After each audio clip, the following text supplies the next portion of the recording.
c'est Soumia, j'ai 34 ans, je suis créatrice de contenu sur les réseaux sociaux et j'ai également un food truck que je tiens avec mon mari. Je suis du coup mariée, j'ai 2 enfants, je suis née dans une famille musulmane pratiquante. J'ai moi-même pratiqué depuis très jeune l'islam jusqu'à à peu près mes 18 ans.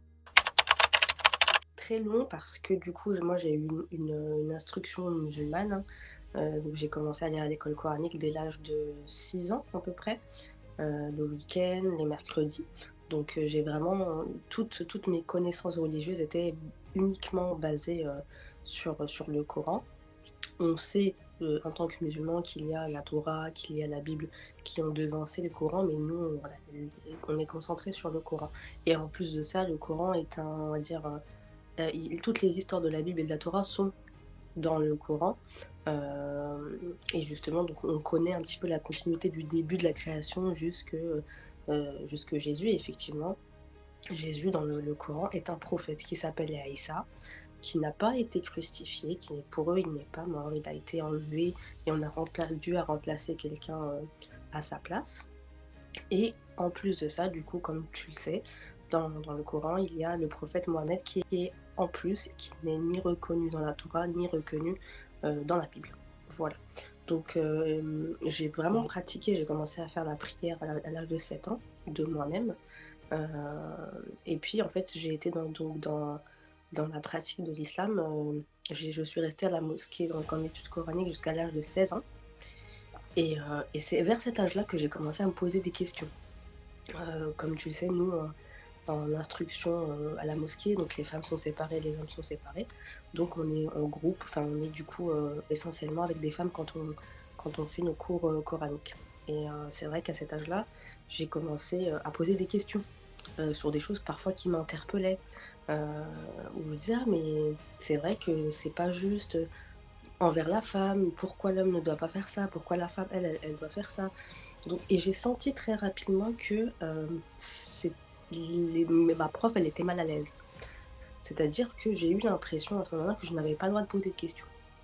Et on me faisait ressentir qu'il fallait arrêter, quoi. Donc, euh, très peu de temps après, il y avait un sujet qu'on abordait sur le mariage, sur les devoirs en tant qu'épouse. Et du coup, j'ai justement fait une remarque en disant oui, mais si la femme, elle se refuse à son mari, on dit qu'effectivement les anges vont la maudire toute la nuit parce qu'elle n'avait pas de vraie excuse. C'est-à-dire, excuse, par exemple, avoir ses règles, vraiment une excuse pour refuser son mari. Et du coup, je disais, mais est-ce que les hommes, ils ont cette même chose? Est-ce qu'on va les maudire parce que sa femme voulait de son mari et que lui, il n'a pas voulu? Et la prof, elle était très très mal à l'aise. Et ce jour-là, j'ai le directeur de la mosquée qui a appelé mon père en lui disant: «Ta fille pose trop de questions». C'est à ce moment-là que vraiment, j'ai commencé à me dire: «Mais j'ai le droit de poser des questions». C'est vrai en plus qu'on est dans quelque chose de spirituel et on est des humains. C'est vrai que la parole divine, elle est très compliquée. Donc il faut qu'on puisse répondre à nos interrogations quand on en a. Et à partir de ce moment-là, j'ai commencé à me détacher petit à petit. Après, à partir de mes 18 ans, j'appelle ça la période de errance spirituelle parce que du coup, je croyais toujours en Dieu, mais l'islam ne me correspondait plus et les valeurs ne me correspondaient plus et surtout, on apprend le Coran en arabe. Donc moi, par exemple, je suis algérienne, je parle le dialecte algérien, mais pas l'arabe littéraire au sens propre. Ça fait que forcément, quand tu apprends le Coran il est en arabe, donc au final, tu récites des choses que tu ne comprends qu'à moitié. Donc la première chose que j'ai faite, avant même de d'être, enfin d'entendre parler du christianisme, donc je connais forcément parce que je suis née en France. J'ai des amis chrétiens et donc je connais le christianisme, on va dire de très très loin, et je sais les bases de la Trinité, des croyances chrétiennes. Mais du coup, j'ai commencé d'abord par relire le Coran en son entièreté en français. Parce que souvent, on pense que les personnes qui se sont reconverties, elles se sont réveillées comme ça du jour au lendemain. Ça arrive, parce qu'il y en a certains qui sont vraiment touchés par le Saint-Esprit, etc. On y reviendra plus tard. Mais c'est vrai que moi, j'ai d'abord voulu vraiment être sûre que j'ai bien compris l'islam. Donc j'ai relu tout le Coran en français. Et effectivement, j'ai commencé à y trouver des incohérences et des choses qui ne me pa qui paraissaient pour moi en tout cas ne pas venir de Dieu. Et c'est vrai qu'on voit que Dieu est très, il est très, juste, que ce soit par exemple même dans le rapport homme-femme, il est très, très juste et je n'ai pas trouvé cette justesse dans ce que j'ai lu. Voilà. Donc c'est ça ce qui s'est passé au début, c'est vraiment relire le Coran, être sûr qu'effectivement il y avait des choses à quoi j'étais pas d'accord. Je me suis ensuite recentrée sur la vie du prophète Mohammed, sur ses enseignements, sur, d'où il vient, sa vie avant qu'il soit justement prophète, ses racines et cetera et ses discours tout simplement et ce qu'il enseignait et effectivement à ce moment-là aussi, il y a des choses qui ne me convenaient pas et par exemple quelque chose de tout bête, hein, mais je me suis dit: «Mais pourquoi, l'islam donne le droit d'avoir 4 femmes?» alors que et ça c'était plus au niveau de c'est plus du niveau de la logique où je me suis dit: «Mais Dieu il a donné une femme à Adam, il n'en a pas donné 4. Donc pourquoi lui, avec tous les prophètes qu'il y a eu avant, pourquoi lui, il est venu ramener cette chose-là qui n'a jamais été, mise en valeur par Dieu? Pourquoi?»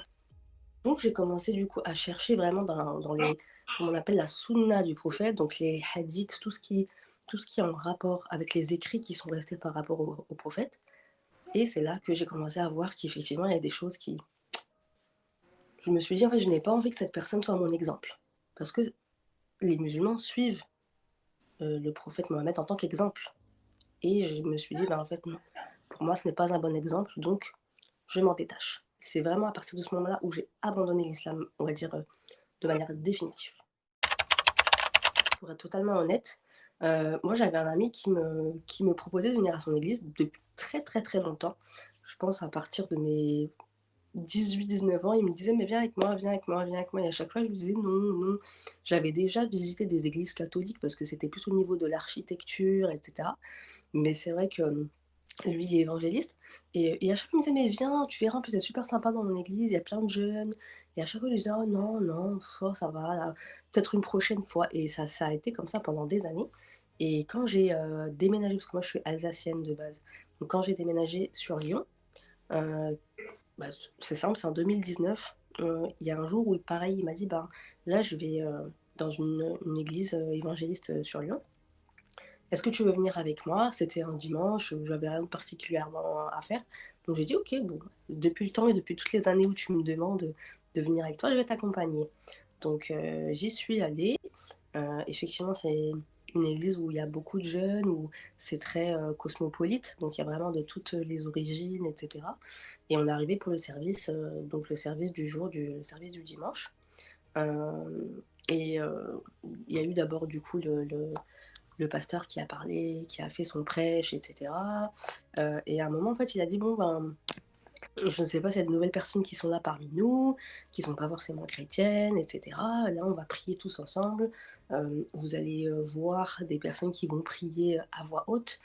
Si vous n'êtes pas à l'aise, faites-le, intérieurement».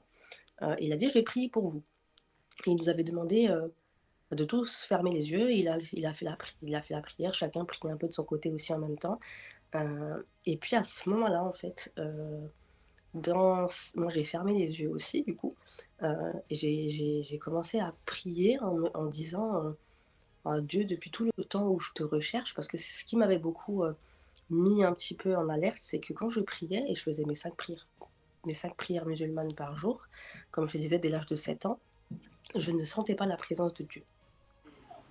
J'avais l'impression de prier, mais je sentais aucune présence autour de moi. Et c'est vrai qu'à ce moment-là, j'ai commencé à prier dans ma tête et j'ai dit: «Dieu, tu sais que moi je suis jamais devenue athée, même quand je n'avais plus de religion attitrée. J'ai toujours cru en toi, mais s'il te plaît, donne-moi quelque chose, révèle-toi à moi, donne-moi, je veux ressentir ta présence». Voilà, parce que du coup, c'est aussi ça qui m'a fait quitter l'islam, c'est le fait de ne pas ressentir ta présence. Et à ce moment-là, en fait, quand j'ai fini ma prière, du coup, c'était une prière intérieure, je l'ai pas faite, à voix haute. J'ai senti, une espèce de vague de chaleur, en fait, comme quelqu'un qui me faisait un câlin. C'était si je peux l'expliquer vraiment, on va dire humainement, c'est comme si quelqu'un m'avait pris dans ses bras. et j'ai ressenti un espèce d'amour en fait, que j'avais jamais ressenti, un amour, une joie, quelque chose de je me suis mise à pleurer sans comprendre pourquoi, hein, et à ce moment-là, bah, en fait, c'est comme si, tous les doutes que j'avais sur le fait parce que quand tu quittes une religion, tu as des doutes. Tu te dis parfois: «Est-ce que j'ai bien fait? Est-ce que je ne suis pas, moi-même en errance? Est-ce que c'est pas le diable qui m'emmène dans une autre voie?» Tu te poses toutes ces questions, et en fait, non, à partir de ce moment-là où j'ai ressenti ça, c'est comme si tous mes doutes, ils avaient été enlevés d'un coup. Donc ce jour-là, quand j'ai réouvert les yeux, il avait, non, pas avant que je les réouvre, pardon, il avait dit, «Est-ce qu'il y a des gens qui sont pas chrétiens, qui sont là aujourd'hui, qui sont venus prier avec nous? Si vous êtes là, si vous voulez connaître Jésus, levez vos mains».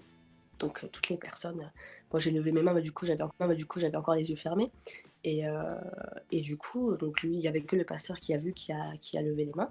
Après on a réouvert nos yeux et le service, il a continué, on a eu la partie louange et cetera, et je me suis vraiment sentie comme dans une famille, en fait. Je me suis sentie, vraiment bien, pas jugée aussi, heu et à la fin du coup, c'est pour ça que je te disais que quand tu me parlais de quand est-ce que, je suis devenue chrétienne, mais en fait ce jour-là, ils m'ont offert une Bible, voilà, et du coup le pasteur en fait il a écrit, tu vois, dedans, donc il a marqué, donc c'était le 3 février 2019, il a marqué: «Pour souvenir de la part de Hillsong France». Voilà, ça c'est la Bible, du coup c'est la première Bible que j'ai eue, heu et voilà comment ça s'est passé.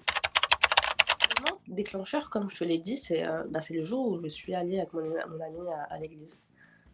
J'ai vraiment plus eu aucun doute, et à partir de ce moment-là, je me suis dit: «Il faut juste que j'agrandisse mon bagage en tant que chrétienne», que vraiment, j'ai entendu parler de la Bible en étant musulmane, mais c'est vraiment de très, très loin, et déjà la première chose, c'est de savoir qui est Jésus. Donc c'est d'apprendre sa vie, ses enseignements, ce qu'il a laissé comme enseignement, donc j'ai vraiment épluché l'Évangile, vraiment bout à bout, et à partir de ce moment-là, je me suis dit: «Ben, en fait, il était tellement inspirant dans sa vie, et il a tellement, j'ai fait des rapprochements, en fait, après avec des parties du Coran, et je me disais: «Ah d'accord, donc ça parlait de ça», heu et puis même parfois des versets qui sont repris par les musulmans pour un petit peu contrer les chrétiens. Mais en fait, je me suis rendu compte en les lisant moi et en les lisant surtout en entier, qu'ils avaient absolument rien compris, et que en fait, tu sais, Jésus, il parlait beaucoup un peu en parabole. Donc déjà, c'est des mots aussi qui sont d'un autre temps, donc c'est pas facile de comprendre quand tu as un langage de maintenant, donc il te faut plus d'efforts, il faut vraiment faire des recherches et essayer de comprendre, parce que, ben, Jésus lui-même disait que Dieu parle d'une manière que nous, les humains, nous ne comprenons pas, en fait. Et à force de lire, de chercher, de comprendre, Mmh. j'ai commencé à me dire: «Mais il est vraiment inspirant, et oui, c'est Dieu, et effectivement, on doit passer par lui pour accéder au Père». Déjà, ça je l'ai pas dit à ma femme tout de suite, parce que du coup, je voulais être sûre. Je suis quelqu'un qui est quand même assez, réfléchi, donc j'ai d'abord commencé par lire la Bible. D'abord j'ai commencé par le début, et puis, je me suis vite focalisée sur l'Évangile, sur vraiment les enseignements de Jésus même, et quand j'ai vraiment fait ce parcours-là et que j'ai vraiment moi-même compris la différence qu'il y avait entre l'islam, le christianisme, que, j'ai vraiment étudié à fond. Pour te dire, j'ai même lu la Torah, parce que je pars du principe que tu peux pas partir d'une religion sans connaître, en fait, déjà, on va dire déjà les 3 religions monothéistes. Donc j'ai voulu vraiment avoir le max de connaissances, parce que forcément quand tu annonces à ta famille que tu t'es converti au christianisme, ils vont ils vont te poser des questions. Donc ils vont te dire, pourquoi, et surtout que c'est très mal vu, pour une musulmane, de devenir chrétienne. Très, très mal vu. Il y a beaucoup de En fait, pour eux, c'est une errance, c'est une déviance, c'est en gros, Elle s'est perdue celle-là, Dieu, comme ils disent souvent: «Dieu guide qui il veut». Donc ça veut dire que si tu sors du sentier, Dieu ne te guide plus, tu es certainement dans le sentier du diable. Donc ma famille, je l'ai commencé à par le dire, ma mère s'en est aperçue un petit peu toute seule. Heu, Elle voyait que mes paroles déjà elle voyait que au niveau de mon comportement, j'avais beaucoup changé. J'ai une relation très conflictuelle avec ma mère et elle voyait que je ne m'énervais plus, que, quand, elle me lançait parfois des petits, tu sais, des petites critiques par-ci par-là, je ne répondais plus. Donc j'étais vraiment rentrée dans le fait de rester humble, de ne pas me mettre en colère et les enseignements de Jésus m'ont beaucoup poussée dans ce sens-là. Donc en fait, au final, nos rapports se sont améliorés et j'étais beaucoup plus dans la discussion et elle a senti qu'il y avait quelque chose qui avait changé. Et c'est vrai que moi, je suis quelqu'un qui ne cache pas les choses. Donc c'est vrai que, je suis partie de chez mes parents quand j'avais 18 ans et j'ai jamais, fait semblant d'être quelqu'un que je suis pas. Donc même quand je sortais beaucoup le soir et cetera, quelque chose qui n'est pas très commun pour une femme musulmane de sortir en boîte, des trucs comme ça, je leur ai jamais menti, j'aurais toujours, dit la vérité parce que je ne voulais pas faire celle qui fait semblant d'être la gentille fille, la fille, la fille musulmane parfaite, alors que c'était pas le cas. Je voulais qu'ils prennent conscience qu'on est des êtres humains, qu'on est pécheurs et il y a aucun être humain qui sera jamais parfait. Même si voilà, on essaye de s'améliorer, c'est le but. Donc ma mère l'a vite compris et elle, ça a été elle c'est ma mère, elle est très pratiquante et elle a tendance, même en enlevant le côté religieux, à vouloir diriger ses enfants. Donc de base, même sans même de parler de religion, si tu vas un petit peu à côté de ce qu'elle veut, elle va avoir tendance à te mettre la pression et elle va avoir tendance à te rejeter, si tu fais pas ce comme elle a envie. Donc je savais déjà d'emblée qu'en apprenant ça et sachant que entre ma mère et mon père, c'est elle qui est vraiment la plus religieuse, ma mère elle porte le voile depuis qu'elle a 18 ans, je savais que ça n'allait pas passer. Donc effectivement, ça n'est pas passé je pense que ma mère elle est restée longtemps sur le fait de se dire: «Oh, ça va lui passer, ça doit être, une lubie, voilà, qui est de passage et ça va lui passer, quoi». Et quand elle s'est vraiment rendue compte que ça passait absolument pas, et que même parfois je lui faisais je prêchais, elle s'est dit: «Mais non, en fait», et le rejet est venu à ce moment-là. Donc petit à petit, il y a eu ma mère, après il y a eu ma sœur. Du fait de savoir que sa fille s'est convertie au christianisme, plus c'est plus ça qui lui a fait plus que le fait de Dieu en lui-même. Donc jusqu'à maintenant, elle continue à m'envoyer par exemple des vidéos sur l'islam. Jusqu'à maintenant, je reçois au moins 2-3 sur WhatsApp tous les jours parce que, pour elle, c'est quelque chose qui va passer et je pense qu'elle a vraiment du mal à accepter le fait que c'est un cheminement spirituel et que la personne, ben, elle a trouvé son chemin, a trouvé sa foi. Je lui dis souvent, «Tu devrais être heureuse parce que j'aurais pu aussi, bah, devenir athée, ne plus croire en Dieu du jour au lendemain». Donc moi je c'est tu m'as donné des enseignements religieux, mais un enfant quand il grandit, rien ne l'empêche de de de changer de voie. C'est des expériences de vie et il y a un moment où on doit laisser ses enfants, ben, prendre leur envol et faire leurs propres choix. Surtout, moi, si tu regardes dans les vidéos, mes TikTok où j'en parle, donc j'ai fait un TikTok qui s'appelle «Je suis algérienne et chrétienne», bah, parfois tu es traité d'apostate.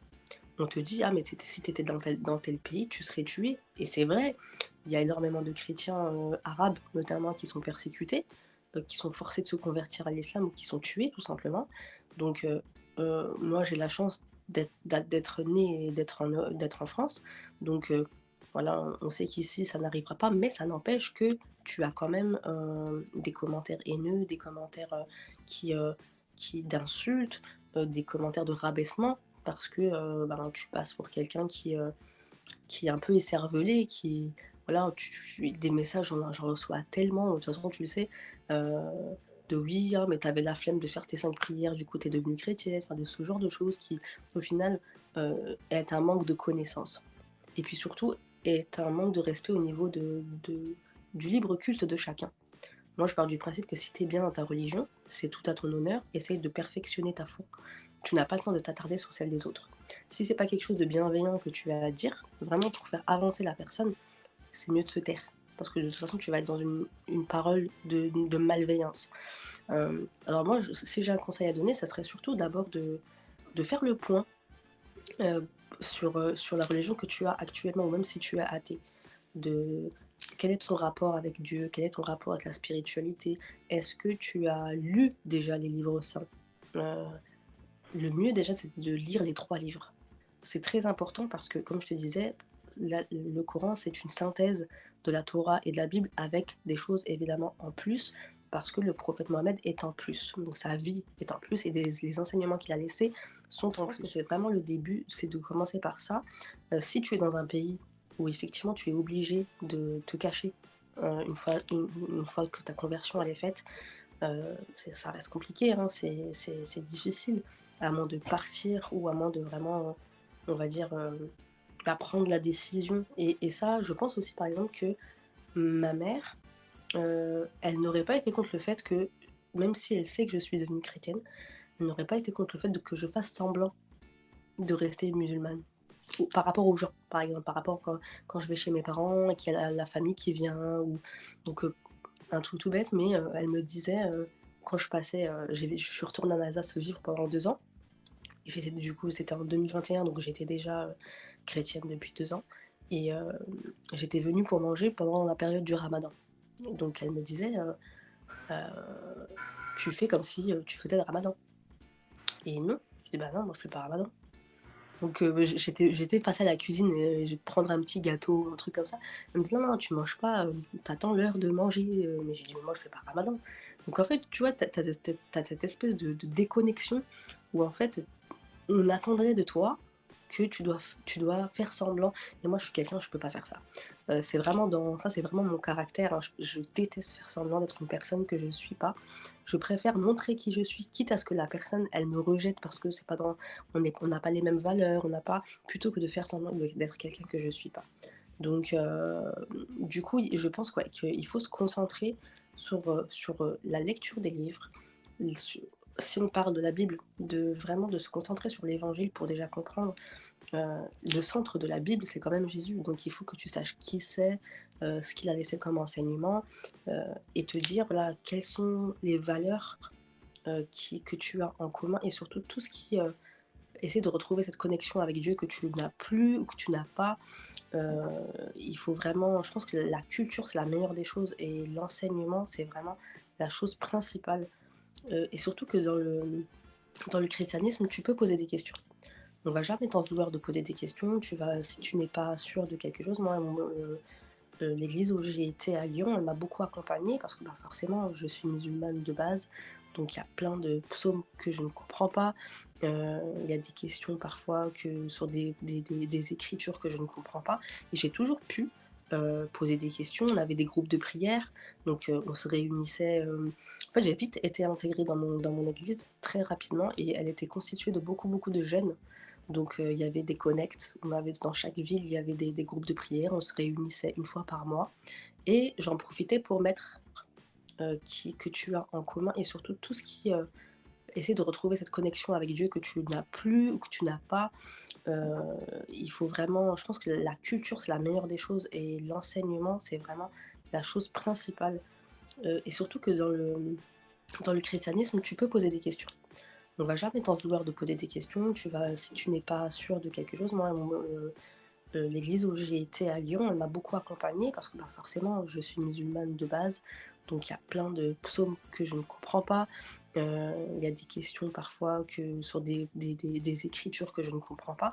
Et j'ai toujours pu poser des questions. On avait des groupes de prière. Donc on se réunissait. En fait, j'ai vite été intégrée dans mon église très rapidement et elle était constituée de beaucoup, beaucoup de jeunes. Donc il y avait des connects, dans chaque ville, il y avait des groupes de prière, on se réunissait une fois par mois et j'en profitais pour mettre sur et beaucoup de la culpabilisation et surtout beaucoup, beaucoup de l'enfer. Ça c'est haram, ça c'est haram, ça c'est haram, ça c'est haram, tu vas finir en enfer. Très, très, très jeune et j'ai jamais entendu parler certes, on disait que Dieu est miséricordieux, mais il y avait quand même beaucoup de jugements, il y avait beaucoup, beaucoup de fait de faire peur. Alors que dans le christianisme, ça, je ne l'ai pas retrouvé. C'était plus de la bienveillance et surtout l'accent est mis sur le fait que Dieu pardonne. Dieu pardonne, Dieu sait que tu n'es pas parfait, c'est lui qui t'a fait, il sait que tu n'es pas parfait et à partir du moment où tu te repentis, Dieu accepte, que tu aies fait des erreurs. Donc c'est ça qui est il y a c'est une grande, grande différence. Il y a beaucoup de jugements dans l'islam. Il y a beaucoup de pointer du doigt, même si parfois tu le vois chez certains chrétiens. Mais je pense que ça, c'est plutôt humain. C'est l'égoïsme humain, l'orgueil. L'orgueil de dire: «Moi j'ai raison, tu dois faire comme moi j'ai dit ou comme moi je pense». Donc c'est vraiment ouais, cette bienveillance que j'ai vue, le fait d'être soudé, le fait que les gens te proposent par exemple de venir à des sorties, heu, pour que tu puisses te développer spirituellement alors qu'ils te connaissent à peine en fait. Qui m'accompagnent, que j'aime beaucoup, beaucoup. Donc le premier c'est Jean 14,6. Jésus dit: «Moi je suis la vérité, le chemin et la vie. Nul ne vient au Père qu'en passant par moi». Donc ça, c'est le premier. Le deuxième, qui est justement un peu dans cet esprit de jugement qu'on parle, du fait de se juger, d'aller juger le péché de l'autre. Donc c'est Matthieu 7, de 3 à 5. Pourquoi vois-tu la paille qui est dans ton œil, dans l'œil de ton frère, pardon, et ne remarques-tu pas la poutre qui est dans ton œil? Hypocrite, enlève d'abord la poutre de ton œil, et alors tu verras clair pour retirer la paille dans l'œil de ton frère. Parce que comme je te disais, le langage peut paraître très d'un autre temps. Mais du coup, comme je te disais, j'ai pas hésité à poser des questions à mon pasteur, aux autres jeunes qui font partie de mon groupe de prière. Et ce qui m'a beaucoup aidé aussi, pour le coup, moi je suis plus audio que visuel. Donc même si, j'ai ma Bible à la maison et déjà je suis myope, alors elle est écrite en petit donc il faut vraiment que je me concentre. Donc tu sais, j'ai surligné un petit peu les passages, qui me tiennent à cœur, mais par exemple je l'écoute sur YouTube en audio. Et du coup, ça me permet en fait de mieux comprendre. Je pense que voilà, il y a des gens qui sont auditifs, il y a des gens qui sont visuels. Moi, je suis plus auditif et du coup, je laisse tourner, toute la journée, la Bible en audio sur YouTube. C'est en direct en plus souvent et ça fait que il y a des versets que je découvre ou dont je me rappelais pas et je comprends plus le sens, on va dire, plus facilement.